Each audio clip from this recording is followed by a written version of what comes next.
Her true story from Alaska. My son slapped me and said, "This isn't your home anymore, get out."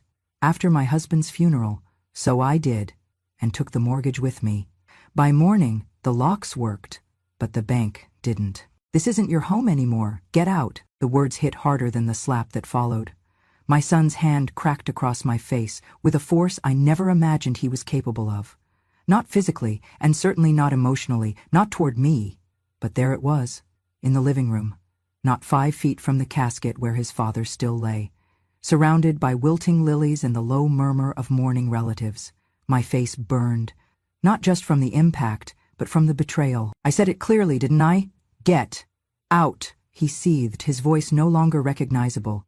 It was cold, calculated. Behind him stood his wife, arms crossed, chin tilted up, a slight smirk playing on her lips. She had always thought the house was hers. She had always treated me like a temporary guest in my own home. I had given birth to this boy. I had held his hand when he cried over broken toys, over scraped knees, over his first heartbreak. I had fought with the school principal when he was wrongly blamed for something in 5th grade. I had worked double shifts to pay for his tuition when his father's job was cut. I had done all of it without expecting a single thank you. Now he was throwing me out. I didn't cry. I couldn't. The shock had built a wall inside me so thick that no tear could escape. I looked him straight in the eyes. He couldn't hold the stare for long, but I could, because I wasn't just a grieving widow or a disrespected mother in that moment. I was something steadier, something older, something he had underestimated. I turned.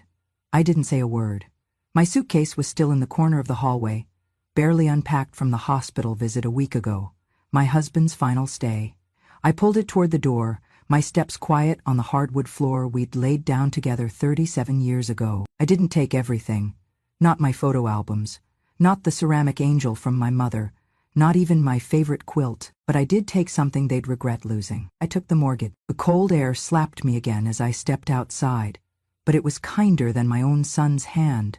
The sky was gray, and snow had just begun to fall in soft, drifting flakes. It clung to the folds of my black coat, but I didn't brush it away. It made me feel real, alive. I walked down the driveway, past the car my husband and I had paid off together, past the roses we planted on our 20th anniversary, past the wind chimes that used to sing when Andrew came home from school. No one followed me. No one stopped me, not even him. At the corner, I pulled out my phone and called for a taxi. While I waited, I sat on the bench outside the gas station. The teenage clerk inside peered through the window and came out. "Ma'am, are you okay?" he asked. I had baked him cookies one Christmas, years ago. "I'm fine," I lied. "Just waiting for a ride. Do you want to wait inside where it's warm?" I nodded. He didn't ask more. He didn't stare at the bruising that was already blooming across my cheek. The motel room smelled of bleach and sadness, but the heater worked and the bed was clean. The receptionist didn't ask questions. She offered me a cup of tea and a blanket. I declined both. I stared at the ceiling for hours. I could still feel the sting, not from the slap, but from his words. "This isn't your home anymore." I had scrubbed every inch of that house, paid half of it, cooked in it, prayed in it, fought for it. It wasn't a house. It was a life. And now I was told to leave it behind like it was a suitcase. But I hadn't told them everything. I hadn't told them that the mortgage wasn't just in my late husband's name. I hadn't told them that I was still the co-signier, the co-owner, the one whose name sat right there on the deed and the loan. Because my husband had known. He had known what could happen. And in one of our last conversations, he had said something I thought I'd never need to remember. "If I go first," he said, his voice shaky, "don't tell Andrew about the documents. Not unless he hurts you." I had placed those documents in a safe deposit box at the bank, along with something else. A letter he wrote, a backup will, and a clause that would change everything. The next morning, I made my call, not to Andrew, to the bank. I requested that the automatic mortgage payments be stopped. I gave them my name, my ID, the account number. They verified it. "You're listed as a co-owner and co-borrower, ma'am. You can do that," the banker said. I said thank you. Then I hung up. By noon my son would find the locks changed, the door rekeyed. But by the end of the week, he'd get the real shock when the bank called. And I would be far away by then, not hiding, just quiet. I had spent my whole life being quiet. Now it was my silence that would speak the loudest. That house didn't fall from the sky. It wasn't some gift. It was built, brick by brick, check by check, sacrifice by sacrifice. In 1987, when the snow fell heavier than usual and heating bills nearly ruined us, my husband and I signed the first mortgage papers. I still remember the ink smudging slightly from my nervous hands. I had insisted on being a co-owner, not because I didn't trust him, but because his credit at the time was a mess. He had just closed a failed auto repair business, and the banks had turned him away more than once. But I had steady work. For over a decade, I'd been a medical clerk at the local clinic. Reliable income, clean credit. My name opened the door. My name got us the loan, and so my name went on the deed. We didn't talk about it much after that. He was proud but quiet about the arrangement. Still, when we planted our first hydrangeas in the front yard, he whispered, "We built this together, you and me." And we did. Every month we paid on time. Sometimes we skipped dinners out or Christmas presents. Sometimes we patched holes in the roof, ourselves, with duct tape and determination. But we never missed a payment. The bank sent statements in both our names. The mailbox always knew we were equals. But when my husband fell ill in 2012, everything changed. Suddenly, the strong man who once lifted me over puddles now struggled to lift a coffee mug. Medical bills mounted. Insurance barely scratched the surface. He couldn't work anymore, and Social Security was slow and stingy, so I took on more hours at the clinic, switched to night shifts, learned how to stretch a week's groceries from 2 bags. I even cleaned houses on weekends, wearing gloves to hide my cracked knuckles. But I never complained. Not to him, and never to Andrew. Because Andrew had just started his own family. He was trying to build something too. I didn't want to burden him. I told him we were doing just fine, even when I counted pennies to fill the gas tank. When he asked why I looked tired all the time, I smiled and blamed it on age. He never asked more, and maybe that was my mistake. Maybe if I had let him see truly somewhat I was doing, he might have respected me more. Or maybe not. Maybe it wouldn't have changed anything at all. But I chose silence. I chose to protect him from the weight of what I carried. And now, years later, he threw me out of the very house my name had helped build. It wasn't just insulting. It was erasure. They thought it was theirs. They walked through its halls like kings and queens of something they didn't earn. His wife changed the curtains, repainted the living room, remodeled the kitchen, all without ever once asking me. She said it was her domain. I let her believe that. I didn't want to fight. I just wanted peace in my final years.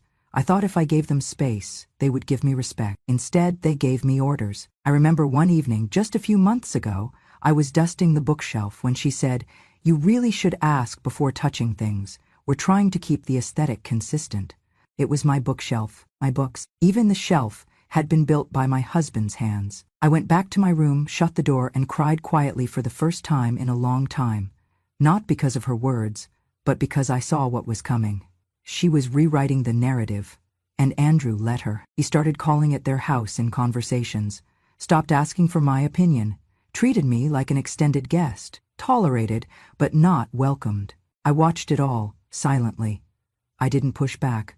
I didn't wave around documents or make scenes, but I never threw anything away. Every mortgage document, every payment slip, every copy of the deed, I kept them in a neat manila folder in my bottom drawer.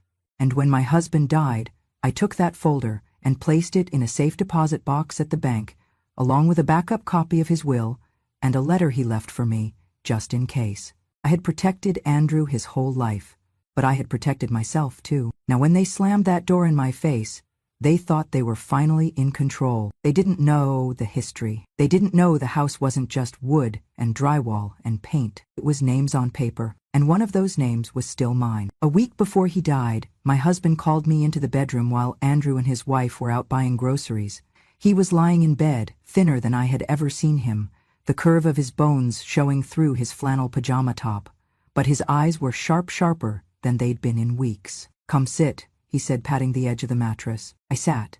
He reached into the drawer beside the bed and pulled out a small brown envelope. "Don't open it now," he said, placing it in my hands. "And don't tell Andrew it exists. Not unless..." He trailed off, coughing. Not unless what? I asked gently. He looked at me for a long moment, then said, not unless he hurts you. I stared at him, confused. What do you mean, hurts me? I mean, he paused, collecting his breath. I've seen how he speaks to you sometimes, the way she treats you, and he lets her. I swallowed hard. I didn't want to talk about that, not with him in this condition. Not now. You're overthinking, I whispered. He's just stressed. But my husband shook his head. No. You've been too generous with your forgiveness. That's why I had the papers drafted. I had the lawyer include something, just in case, because if I go before you and they turn on you, I want you protected. I tightened my grip on the envelope. What's in here? A second will, a supplemental clause. It's notarized, it's legal. If Andrew ever insults, abuses, or evicts you from this home, he loses all claim. Every penny, every title, every right. My hands trembled. He continued, I didn't want it to come to that, but I needed to know that if I'm not around, you still have some control, some justice. I nodded, eyes burning. I leaned forward and kissed his forehead. Thank you, I said, voice breaking. But I hope I never have to use it. He smiled faintly. Me too. He died 5 days later. The funeral was simple, cold, quick. His friends came. Some old colleagues. Andrew barely said 2 words during the service. His wife made herself the center of attention, sobbing loudest, even though she'd only known him 10 years. I kept my silence. I clutched the folded flag and the last photograph we had taken together. And I held the unopened letter in my coat pocket. I went to the bank the next morning. The woman at the front desk recognized me. Her name tag read Melinda. Safe deposit box? She asked kindly. I nodded. Box 221? Under Eileen Carter? She verified my ID, handed me the key, and led me to the private room. I opened the box and placed the letter inside, along with the supplemental will, a USB stick with scanned mortgage documents, and a copy of our original title. I labeled it, in case of emergency. Then I locked it all away. I didn't want to think about it again.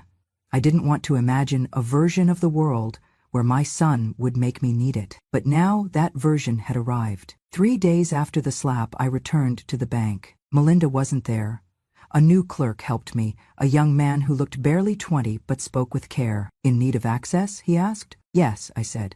Box 221. He led me back to the same private room. When I opened the box, I hesitated. My hands didn't shake this time. I took out the letter first. The paper had yellowed slightly around the edges, but my husband's handwriting was still clear, steady, familiar. To my dearest Eileen, it began. I read it again, even though I had it memorized. If you're reading this, then I'm gone. And if you're reading this because Andrew did what I hope he never would, then I am sorry. But you must know this. You are not powerless. You are not invisible. This house was yours as much as mine. Your hands built it. Your sacrifices paid for it. And no one, especially not our son, pays to erase that. A lump rose in my throat. There is a clause in the supplemental will. You know it. Use it if you must. Don't let guilt keep you silent. You've spent a lifetime being the glue for this family. Let this be the moment you stop holding it together for everyone else. He had signed it, dated it, October 14, 2020, just weeks before his last hospitalization. Below the letter, the supplemental will confirmed everything.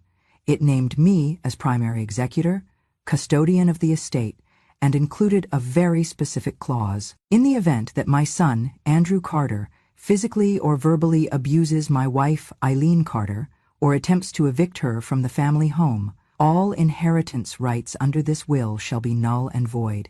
The estate shall then transfer to a designated trust under Eileen's sole control. It was signed by 2 witnesses and notarized. Legal, ironclad. I sat there in the quiet of the bank's vault room for a long time, breathing deeply. I hadn't wanted this power, but they had forced my hand. They had forgotten something crucial. Just because I had been quiet didn't mean I had been careless. I returned the documents to the box, took out the USB, and slid it into my purse. I would send the files to the lawyer later today, along with the recording I'd made the night of the slap, because that too I had preserved. His words were clear. This isn't your home anymore. Get out. It was all I needed. Proof and purpose. My husband had prepared me. Now I would prepare the reckoning. I arrived at the bank the very next morning. The snow had crusted into ice overnight, and the sidewalks were slick beneath my boots, but I walked carefully, deliberately. Not slowly, just with intent. I was not stumbling. I was not afraid. I was not broken. I was done being silent for the sake of peace. By 9:05 a.m., I was seated across from a loan officer in a small glass room. Her name tag read Jessica. She wore a burgundy blazer and had kind eyes, but I saw the flicker of curiosity in them when she read my request. "You'd like to terminate the automatic mortgage payments, Mrs. Carter?" "Yes," I said firmly, "and I'd like to review the full loan file, originals if possible." Jessica blinked. "We can prepare copies for you. Are you aware that this action may affect—" "I'm the co-borrower," I interrupted. "The loan is under both my late husband's name and mine. I have every right to withdraw authorization. You'll find my name on every page." She paused, tapping her keyboard. Then she nodded. "You're correct, and you are also listed as a co-owner on the property title." "I know," I said. "Please, prepare the documents." She excused herself briefly, and when she returned, she had a thick manila folder with my name neatly typed on the tab. I smiled faintly at the sight of it. 35 years of payments, statements, renewals, all accounted for. All mine to claim. I signed the revocation form. It took less than 10 minutes. 10 minutes to undo what they believed was permanent. Jessica handed me the file. "Is there anything else I can assist you with, Mrs. Carter?" "Yes," I said. "I'll be transferring the file to my lawyer later today. In the meantime, please flag the account. No one is to resume payments or renegotiate terms without my written consent." She nodded. "Of course. We'll place a lock on it." As I left the bank, the wind caught my coat. I pulled it tight around me, but inside, something warm flickered. Not anger, not revenge, just assurance, a quiet kind of strength. I had been preparing for this moment, even when I didn't realize it. At home, in the tiny one-room apartment I had taken on a monthly lease, I opened my laptop and plugged in the USB. The folder opened instantly, scanned copies of every critical document. My husband had been meticulous.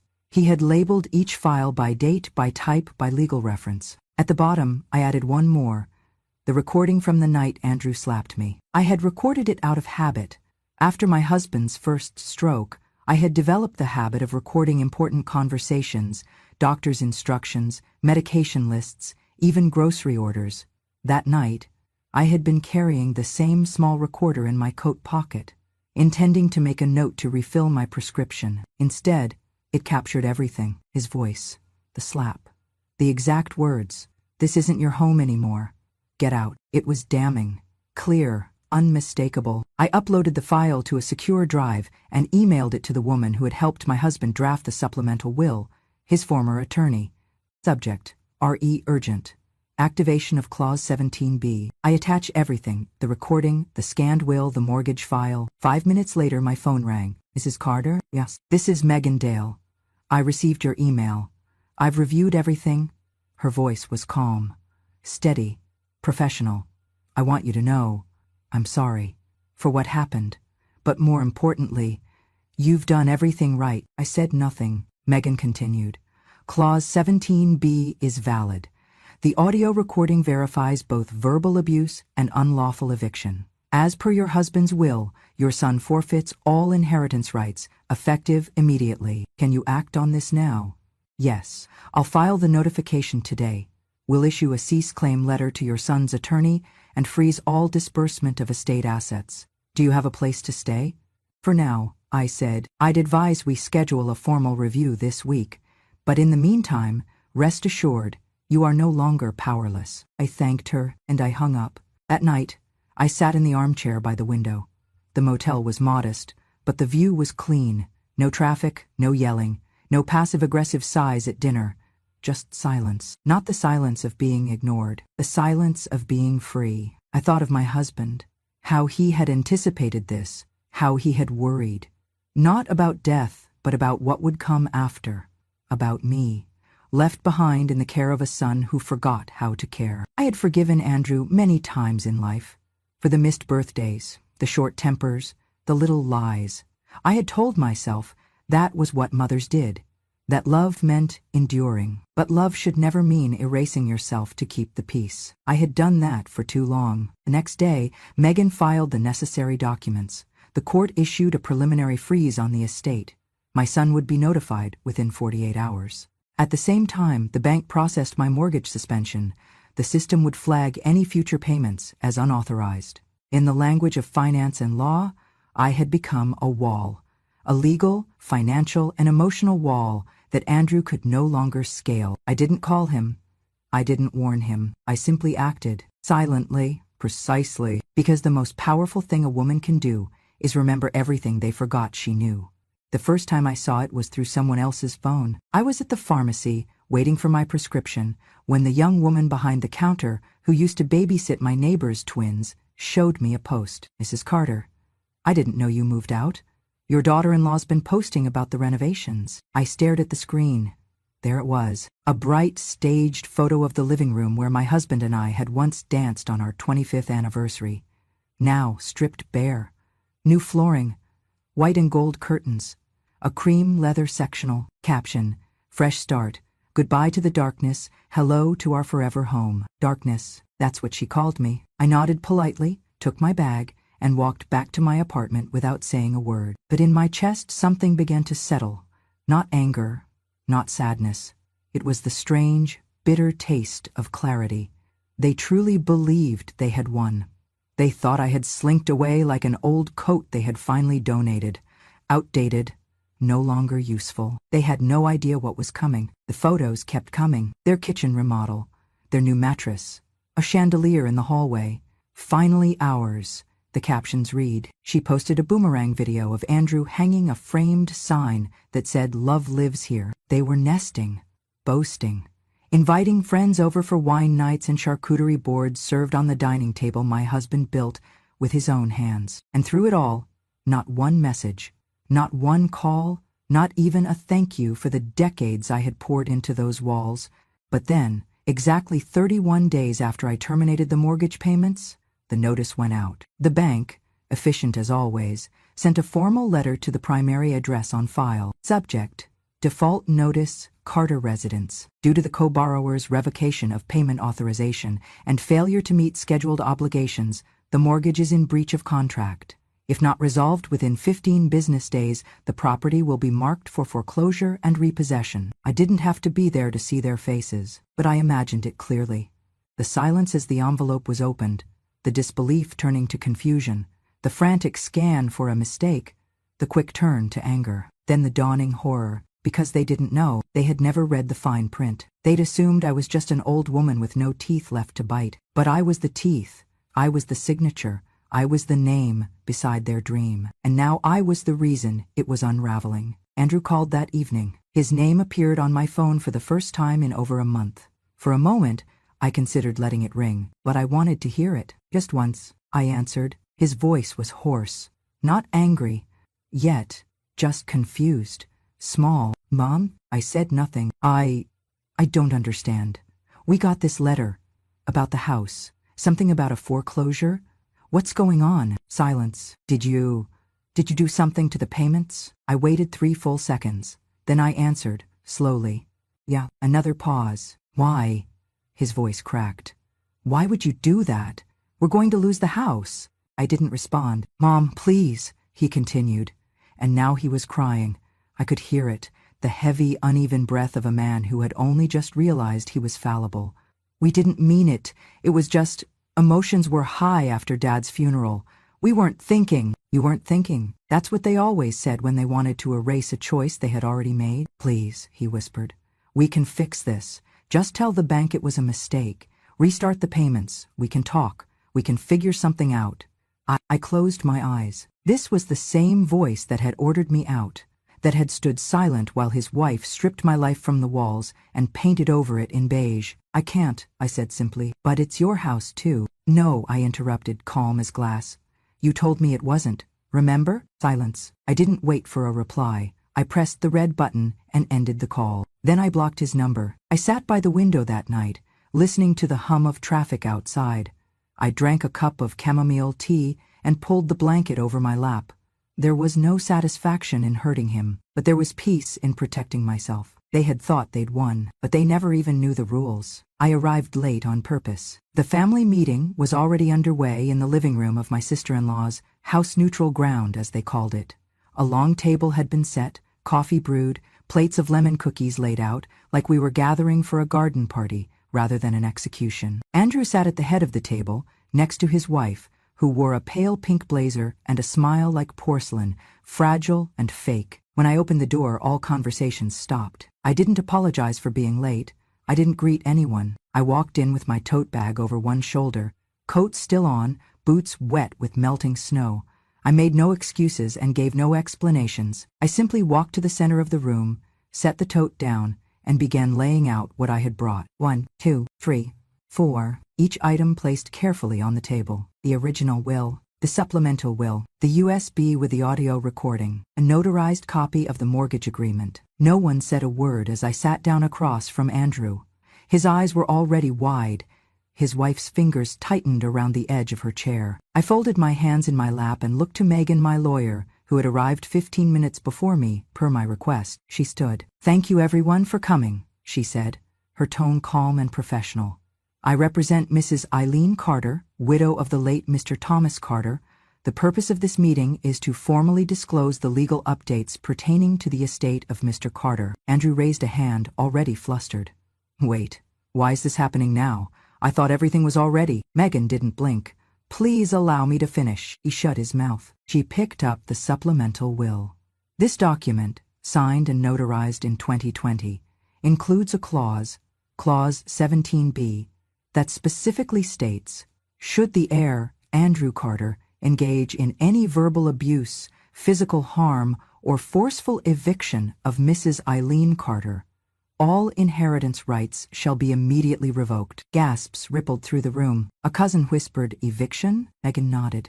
"We have submitted audio evidence of Mr. Andrew Carter stating, quote, 'This isn't your home anymore.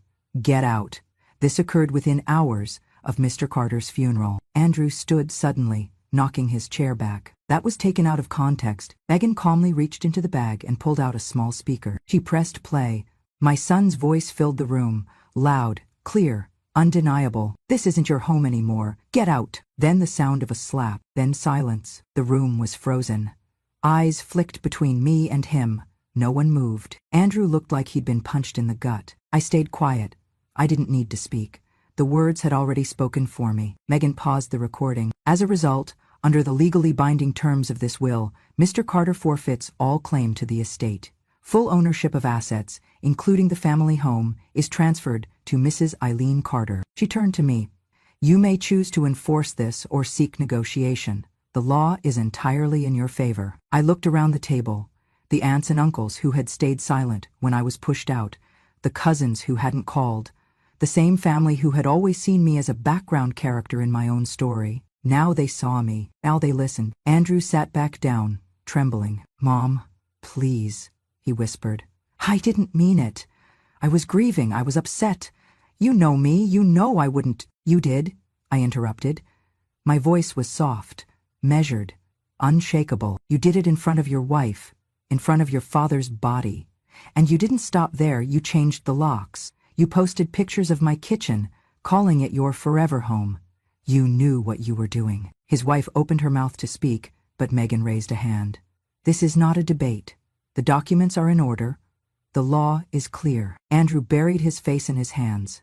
"I'm going to lose everything." I leaned forward just slightly. "You already did." He looked up at me, his eyes red and wet. "I'm your son." "I was your mother," I replied. "And you treated me like a tenant." More silence. I stood, picked up my documents, slid them back into the tote. No one tried to stop me. I walked to the door. My boots clicked softly against the tile. I turned back only once. "I didn't come here for revenge," I said. "I came here with the truth. What you do with it next is up to you." Then I left. I didn't need to slam the door. The silence was enough. It was raining when they came. I heard the knock before I saw them.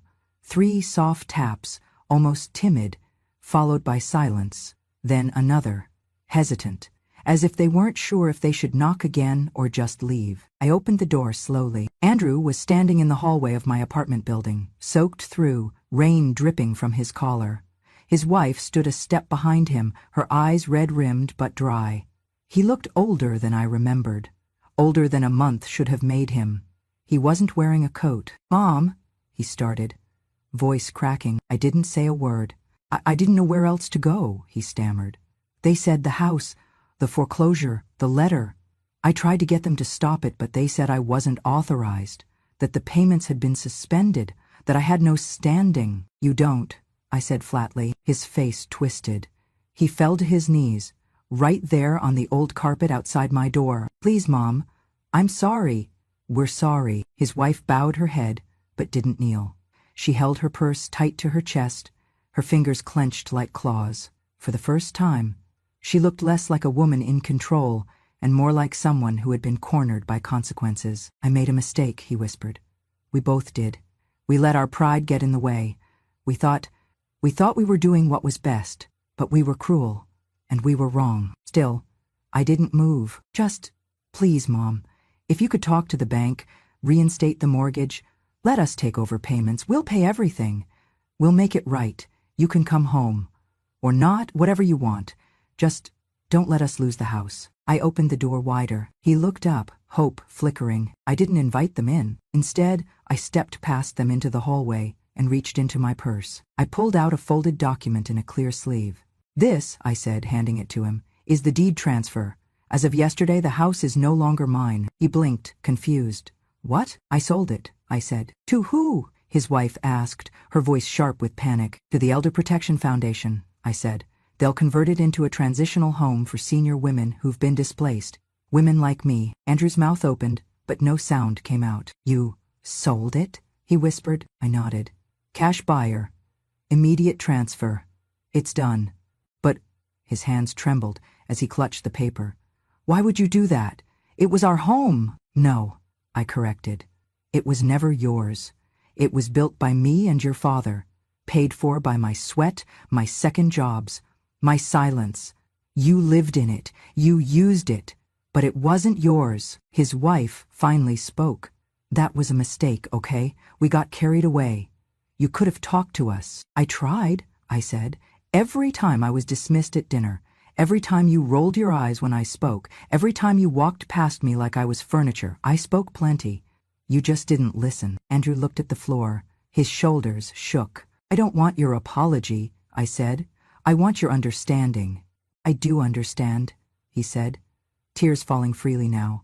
"I was wrong." I looked at Himmy, son, my boy who once drew me crayon cards for Mother's Day, who once held my hand when crossing streets, who once ran into my arms after school. He had grown into a man who forgot where he came from, but now he was kneeling, and I had already stood up. "I forgive you," I said, "but I won't fix this for you." He nodded slowly, painfully. As I turned to go back inside, I said one last thing. "I didn't keep the house, I kept my peace." Then I closed the door, and for the first time in years I locked it, not to keep people out, but to keep peace in. I used a portion of the sale to buy a small cabin by a lake in Alaska. Not the kind of place you'd find on a postcard.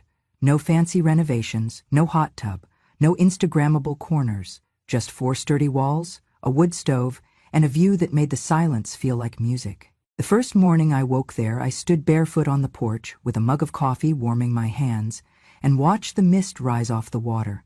It was so quiet I could hear my own breath. No locks, no voices behind closed doors, no one demanding I justify my existence. Just me and the trees, and a sky so wide it made the past look small. For the first time in decades, I slept through the night. No dreams of slammed doors, no voices shouting over memories, just sleep, just peace. I unpacked slow, one box at a time. I didn't bring much with me, just what mattered. A photo of my husband smiling in the garden, a crocheted blanket I made during his chemo days, the file folder, now thick with copies of my life, and a small, black digital recorder. It had captured the moment they tried to erase me. Now, it would help me reclaim the rest. I set up my laptop on a desk by the window, plugged in the recorder, and hit play. His voice echoed into the empty room again, but I didn't flinch this time. I had heard worse. I opened a blank document and began to write. I wrote about the hydrangeas we planted in '89, about the time the roof caved in from snow and we fixed it together with borrowed ladders and prayer, about the day Andrew was born and the first time he called me Mom. I didn't write to blame, I wrote to remember, to give myself back the years I had spent folding myself into corners for the sake of peace. That evening, I sent my first audio file to Grandma, True Stories. A true story, my story, not polished, not theatrical, just a voice that had waited too long. In the recording, I said, "These days, getting older made me invisible, but age is just silence collecting power. And silence doesn't mean surrender, it means preparation. I didn't lose a home, I reclaimed a world. So if you're listening, if you've ever been pushed out of the very life you helped build, know this, you are not alone, and you are not done." I didn't expect anyone to listen, but they did. Comments came in. Other women, other grandmothers, other silent rooms. I thought I was the only one. I've never heard anyone say what I've felt for years. Thank you for speaking what I couldn't. And slowly the silence became something else. A choir, a community, a quiet army of women who had nothing left to prove, but everything left to say. I still live in that cabin. I still wake with the light, drink my coffee slow, and let the peace linger. Sometimes I think of Andrew, of the house, of what could have been. But then I remember, what I lost was made of walls. What I gained was made of truth. And truth doesn't rot, it waits. And when it finally speaks, it doesn't shout, it just doesn't stop. If you've ever been hurt by the people who were supposed to protect you, remember, silence is not weakness. Subscribe to Grandma True Stories, where the forgotten find their voice again.